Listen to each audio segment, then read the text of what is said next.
Hello, my name is Al Hankinson. I am the founder of Treacletown Films and I am the writer and director of this short film. I'm Tyler Collins. I'm an actor and a creative based in Glasgow, Scotland. And for the past 2 years, we have been working on a little sci-fi.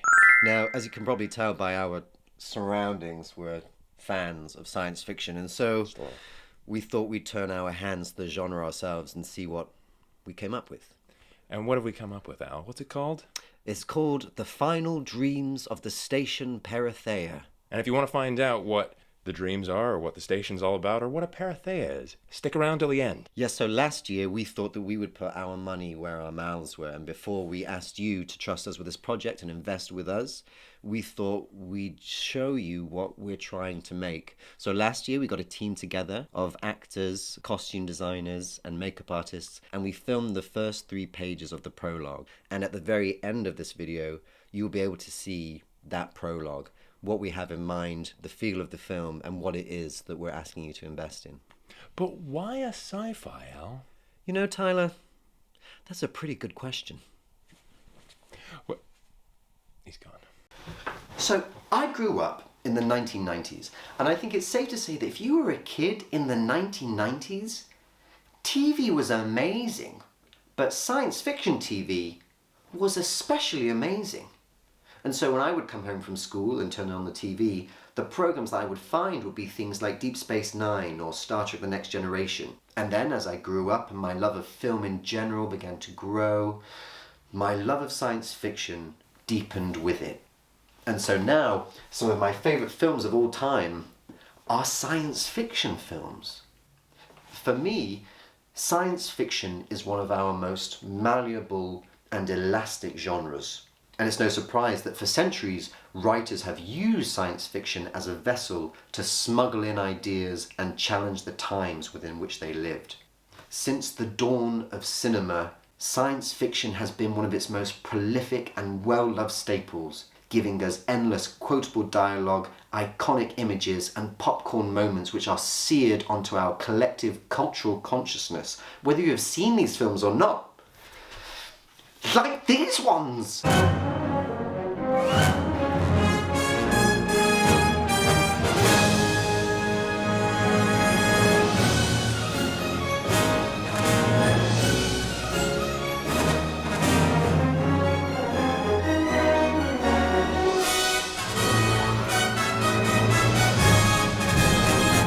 Bonus points if you can name all those films. Now, where does our film fit into this pantheon? And what is it we're trying to say? Our story revolves around the crew of a scientific research outpost, Perithea, who, when we meet them, are on a devastated ship at the edge of known space. Unable to reach the nearest outpost for help, they choose to accept their fate and put the remaining ship's power into the station's dream deck, an advanced virtual reality recreation space which allows the crew to program any real-world location, imagined scenario, memory, or person, and it will be rendered in lifelike detail for the user to interact with as they please. So what will our 3 remaining crew members choose before their inevitable end?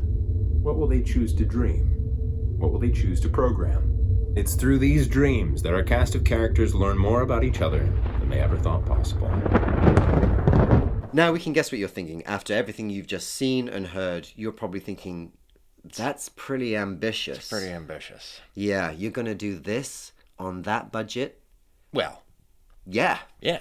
And the thing is, we can confidently say that because we began prepping this about a year ago.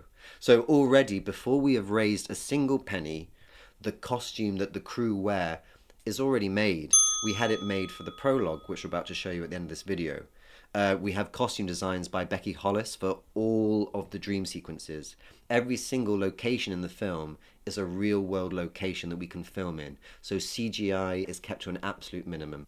We also have a team making a practical model for us. Yes, so the Perithea, the ship upon which the whole film takes place, is going to be a practical model. Yeah. excited noises. I think I just had a palpitation. I did too.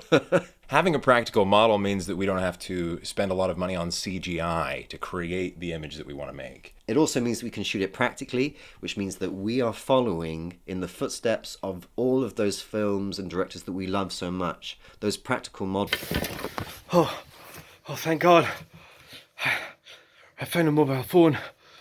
I hope this message reaches you. I've been forced to build some kind of model for some nutcase screaming down into the basement that he wants his model built, and I don't know what he's talking about.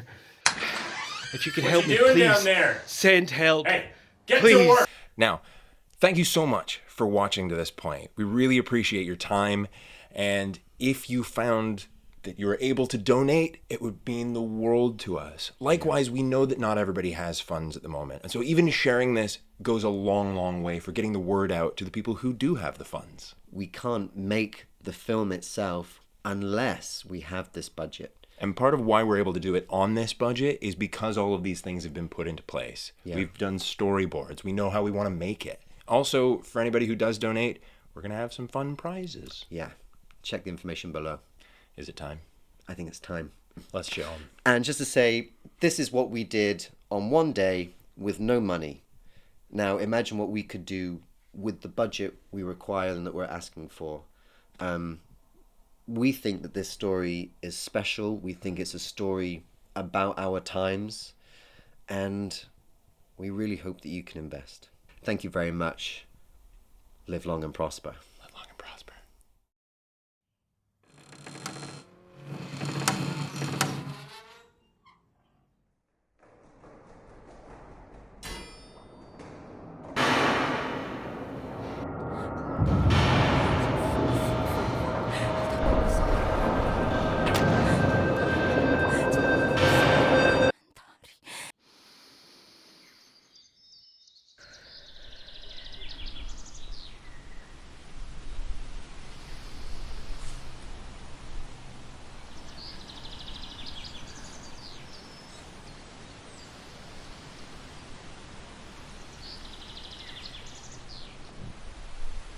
This is Captain Rousseau of the Communication Research Outpost Perithea. At 0400 hours, our station was hit by a meteor shower. The damage caused is catastrophic. Our communication systems are now non-existent. The escape pods on flames.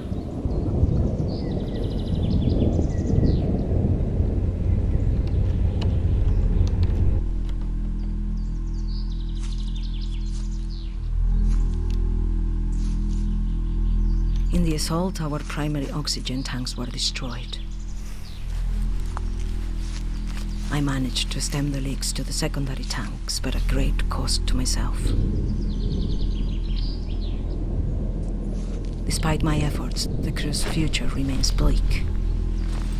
Before this morning, we had enough O2 to last 5 lunar rotations.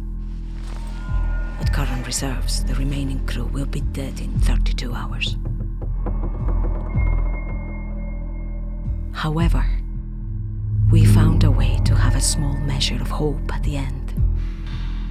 A single choice to be made from a machine of infinite possibilities.